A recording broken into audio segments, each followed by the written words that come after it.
So stay where you are. Do not break the stillness of this moment. For this is a time of mystery. A time when imagination is free and moves forward swiftly, silently. This is the haunting hour.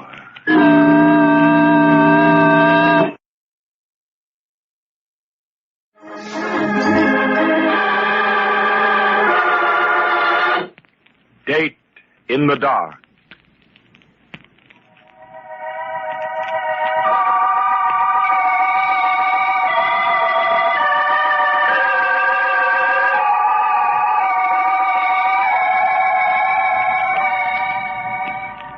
Midnight. Midnight in the metropolis. Town of 1,000 moods and contrasts. Of wealth and lightness and laughter. Of poverty, heartbreak, and tears. Of shadowy people and dark, dark things. Big city. Hard-boiled and tender. Weak and mean and cheap without dignity. And great and proud and powerful. And the metropolis at midnight, filled with the high spirits of joy seekers, revelers who give way to the goodness of living, or try to forget the badness of living.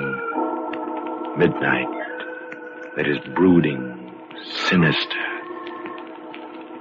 The sounds of the big city at midnight, the squeaks and roars of taxicabs, the rumble of trucks, the moan of river boats, and underground, the subway.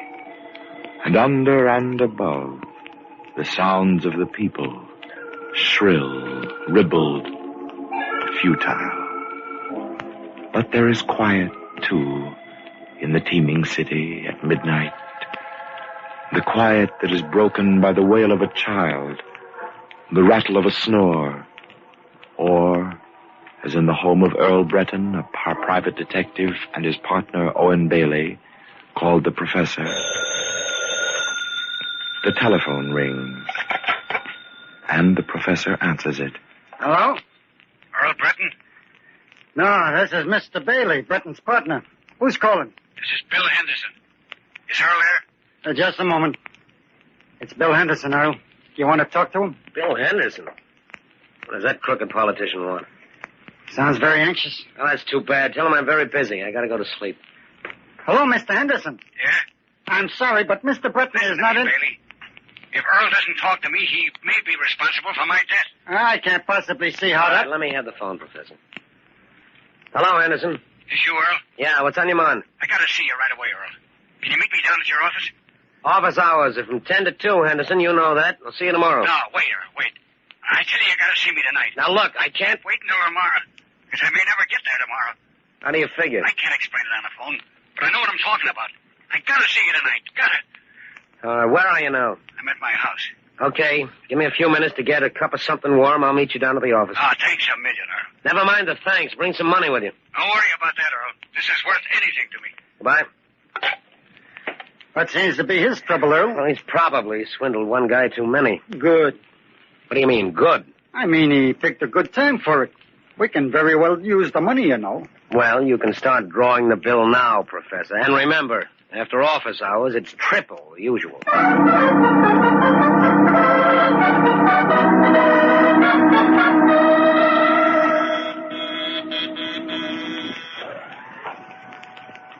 Here comes the elevator now, Earl. If we ever make enough dough, Professor, remind me to move out of this broken-down building.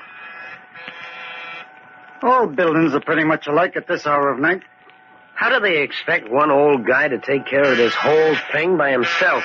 He manages if you don't rush him. Yeah. What devil has got his finger on it? It's you, Mr. Britton. Faith, you'll never be known as a patient man. I hate waiting for elevators, old-timer. Good evening, Mr. Bailey. Good evening.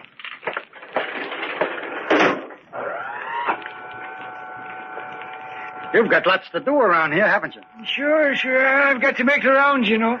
How's business? Oh, very slow, Mr. Britton. You're the only two people I've seen all night.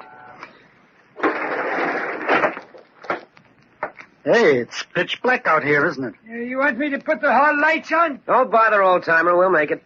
It might help if you throw your flashlight beam down the hall. Oh, sure thing. Yeah. How's this? That's fine. Here. I've got the key, Earl. Right. Thanks, old-timer. We're okay now. I'll be seeing you on the way down. Now, if I can just find the switch. Here. What's the matter with the light? Looks like the switch don't work. It's working all right when I left this evening. Where'd I find the desk lamp?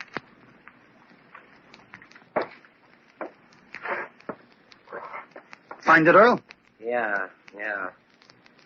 You didn't take the bulb out of this lamp, did you, Professor? Of course not. I've got an idea, Professor, that we have company. You're a very smart chap, Breton. Who's that? Just stay where you are, both of you, and don't ask any questions. Mr. Breton knows that those lights are not out by accident, but if either of you makes a false move, there could be one. What are you looking for? Information. And why keep us in the dark? There's enough light for me from that street lamp shining in your window. I can see you both. What do you want to know? I understand, Breton, that you got some new dope on the Kennedy murder. Am I right? Kennedy murder? Why, the police gave Kennedy up as a suicide 5 years ago. What would I be... Stay where you are, Breton. I told you I can see. Yeah, sure. Seems kind of... Yeah, I guess our visit is a little touchy, Professor. You didn't believe that I could see you. Next time, I won't miss.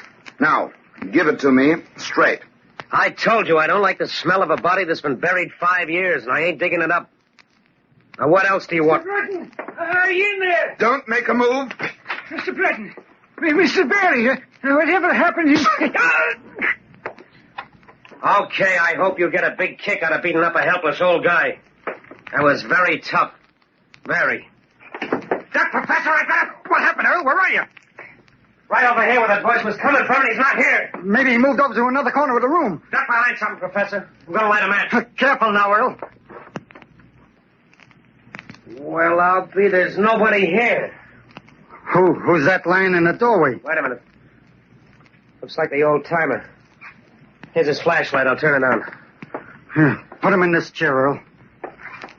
No, it's too late, Professor. He's dead. Dead?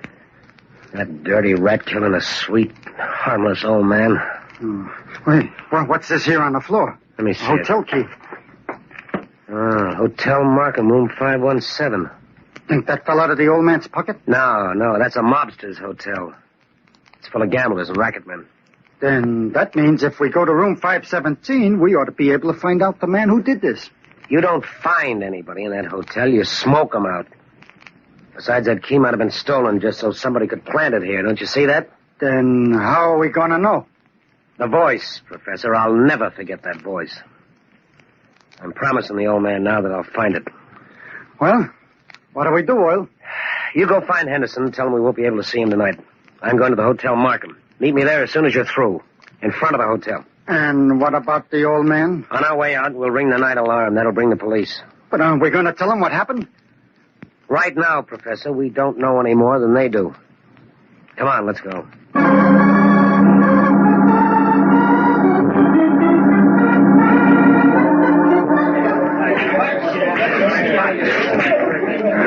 Anything I can do? Oh, hello, Breton. How's the hotel business? Oh, we don't complain. Who's up in room 517? Who wants to know? I understand there's a game going on. So, I'd like to get in. Well, there's a gentleman by the name of Sparrow rented the room. Maybe you know him. That's all I wanted to hear. You can tell my good friend, Mr. Sparrow, I'm coming right up. Don't worry. I will. Oh. By the way, I hear there's a shortage of keys. You still lose many of them? Certainly we do. Every day. That's very interesting. Very interesting.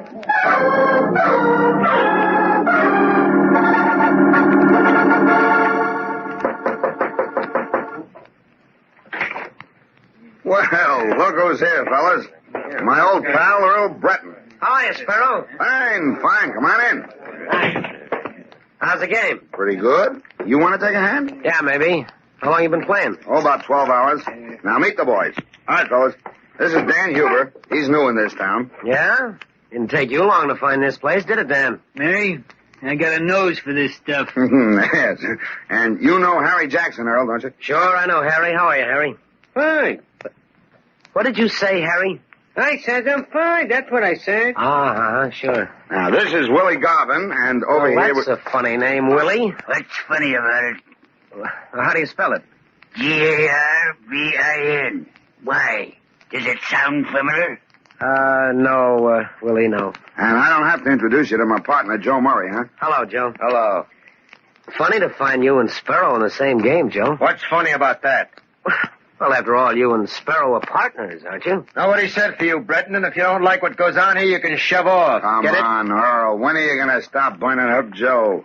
Anyhow, he just come in a few minutes ago. So we really just started playing together. Oh, just came in a few minutes ago. Where were you, Joe? Since when do I report to you? Well, I'm just curious, that's all. I told you before, Breton, I don't like coppers, and that still goes. Now, let's get the game going.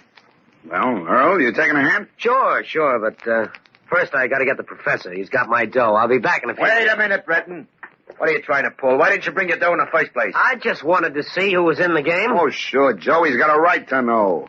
Go ahead, Earl, get your dough. Oh, but don't forget to come back, huh? Otherwise it wouldn't look so good, huh? Sure, don't worry. I'll be back. Earl,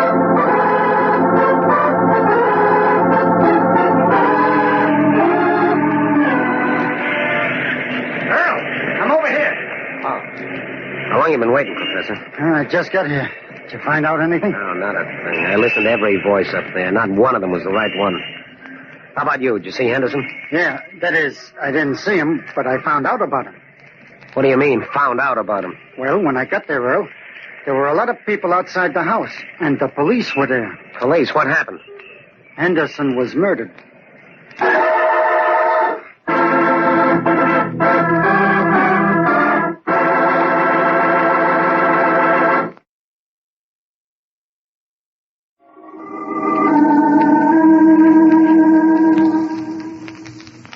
It was midnight when the phone rang in the home of Earl Breton, a private detective. A man named Henderson was calling. Henderson, a crooked politician who insisted he was in danger of being killed, and that he had to see Breton immediately. Earl agreed to meet him in his office, but when he and his partner, the professor, arrived a few minutes later, they were faced with a peculiar situation. The lights in the office wouldn't work, and before they could investigate, a voice challenged them from the darkness. Their unknown visitor fired at them, purposely missing, in order to warn them that he meant business. The sound of the gun attracted the attention of the night watchman. He came to investigate and was killed by the intruder, who disappeared, leaving Earl with the old man's body and a clue, the key to room 517 at the Hotel Markham. They rang the police alarm, and Earl sent the professor to intercept Henderson, to break the appointment they had with him.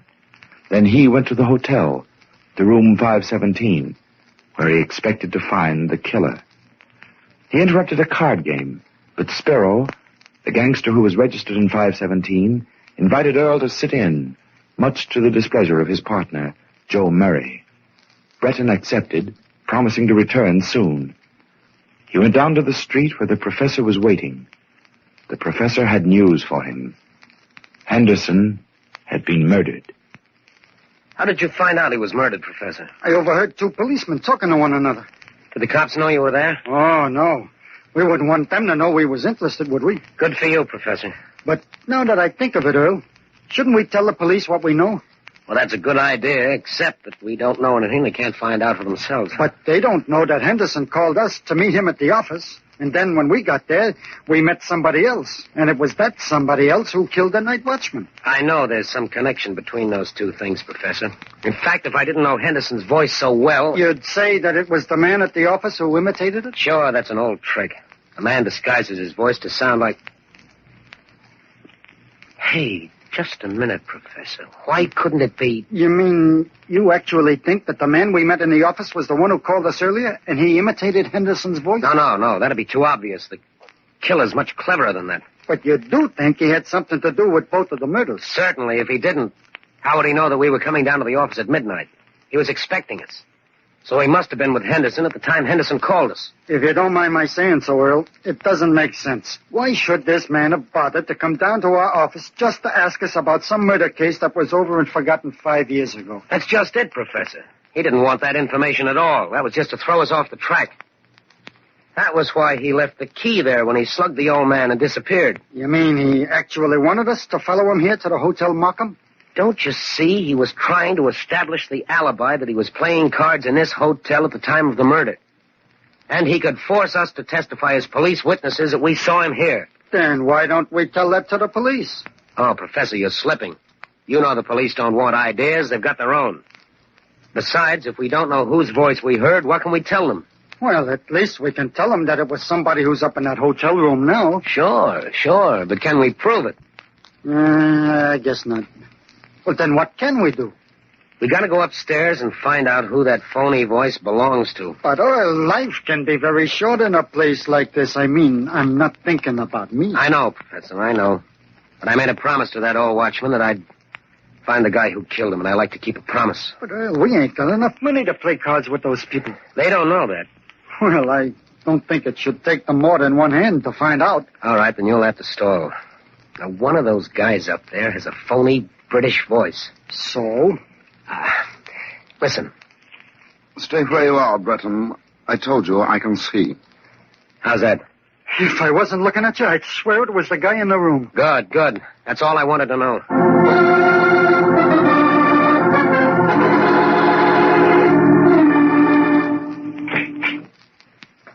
I knew you'd keep your promise to come back, Earl. Oh, why not? This is my night, Sparrow. Well, come on, take a chair. I think I'll let the professor play for me. I do much better when I'm looking over his shoulder. Suit yourself. Let's get going. You're holding up the game. How many chips, Professor? Well, that's up to Earl. Chips? Why, what do you say we start off with $10 worth, Professor? I got a hunch. I guess that's all right. Wait a minute. Who you kidding, Breton? Since when do you figure you can get in on this game for $10? That's just a starter, Joe. I always like to play hunches. But you've got more than that, haven't you, Earl? You know better than to ask me that, Sparrow. Yeah? Let's see. Okay, deal 'em out. Joe, if I didn't know that you just came into this game a little while ago, I'd figure that you were losing plenty. Why? You're so touchy. I open. $5. Raise your 10. I'm out. Well, playing it safe, Professor. I'd rather not explain my game. Maybe if Joe played it safer, he wouldn't be so worried all the time. Oh, Joe. Joe's got lots on his mind. I don't know, Sparrow. You're Joe's partner. You never seem to worry like he does. What do you mean, worry? Who says I'm worried? I'm just careful, that's all. I don't trust nobody, see? Nobody? You mean not even Sparrow, your own partner? I said nobody. Oh, Joe thinks maybe I talk too much. That's right. I didn't hear you say anything out of place, Sparrow. He thinks I made a mistake telling you he just came into the game a little while ago. I told you to shut up, Sparrow. Oh, come on, Joe. You don't have to be afraid of Earl Breton. He's a cop, and I told you don't have to know nothing. He wouldn't repeat anything he heard up here, would you, Earl? I always play it safe. I think you're all right, Earl. Mind if I stand up? Where you going? I just want to walk around a little bit, stretch my legs. Just don't go looking at any hands. Okay. I'll stand over here by the wall. You're going to let the professor play by himself? Sure. Hey, this is a very interesting electric light switch. You guys don't cut the chatter, I'll blow this game off. Hey, wait a minute. Who put those lights out? Put the lights on. What are you getting so crazy about, Joe? You act as if you just murdered someone. Put up the lights, I said, quick. I'm sorry, Joe. That was my mistake. I didn't know the light switched off this way. Shut up. And you, Sparrow. What was the idea of saying I murdered someone? What are you talking about, Joe? I didn't say anything. Don't give me that stuff. I heard you. You can't fool me with that phony voice you put on. I told you I didn't say anything. Oh, yeah? Well, I happen to know that nobody else but you talks that way. Cut it, you dope. Did you know that wasn't my voice? Sparrow, if you're trying to pull anything... Okay, Joe. Sparrow's right. Now, don't get sore. It was my fault. I didn't know. That ain't the point, Breton. I want to know what he's trying to pull. And it ain't none of your business, copper. I just wanted to tell you I'm sorry. It was my voice you heard, Joe. What? Are you? All right, what's the game, Breton? No game, Joe. Just a joke, that's all. Sure, Joe. Just a joke. Very funny, too. Can't you take a joke, Joe? Nuts. All right, Breton. You want to stay in this game, get up some real dough, or beat it? Okay, I'll come clean with you. That's all the dough we got with us right now. If you let me go in the next room and make a call, I'll get some sent up here right away. Why, sure. You want to use the phone, huh? Yes, it's right in the next room. Thanks, Sparrow.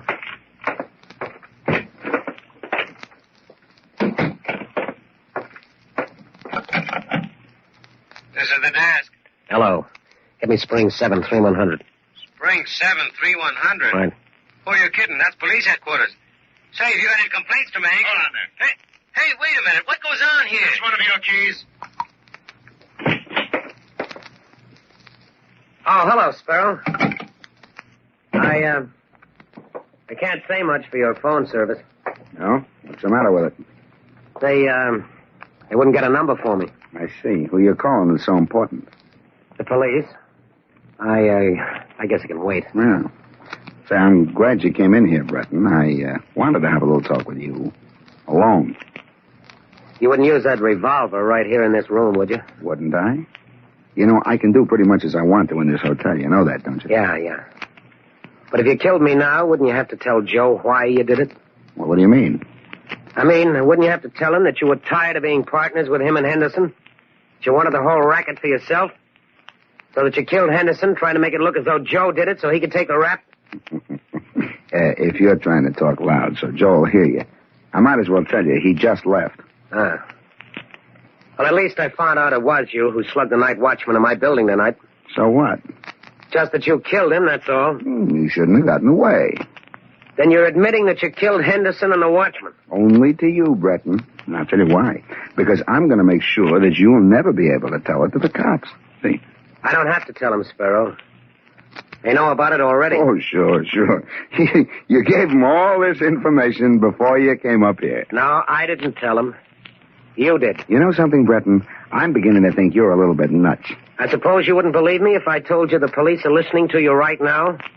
They heard you admit all this to me? Oh, now, wait a minute. Don't tell me you hid him in my closet. No. But they're right outside in that room where we were just playing cards. You're crazy. Why don't you take a look? Because I ain't dumb enough to turn my back on you. Then that makes it easy for them to come in. Drop the gun, Sparrow. Give it here. What? It is the cops. But We heard the whole thing outside, Breton. Pretty smart. how did you get the cops up here? I didn't get them, Sparrow. You did. Cut it out, Breton. It's true. You know the best way to bring the police is to leave a hotel key next to a dead man, and that's what you did. Yeah, but you picked it up. Not me. I just made a mental note of it, that's all. What puzzles me, Earl, is how you know the police were out here when you made Sparrow talk. Ah, that was easy.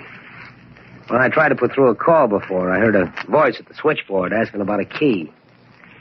And I just played a hunch. I'm glad we got here in time. Come along, Sparrow. Well, Professor, let's go home. Yes, Earl. Oh, and look, if our phone rings again tonight, don't answer it.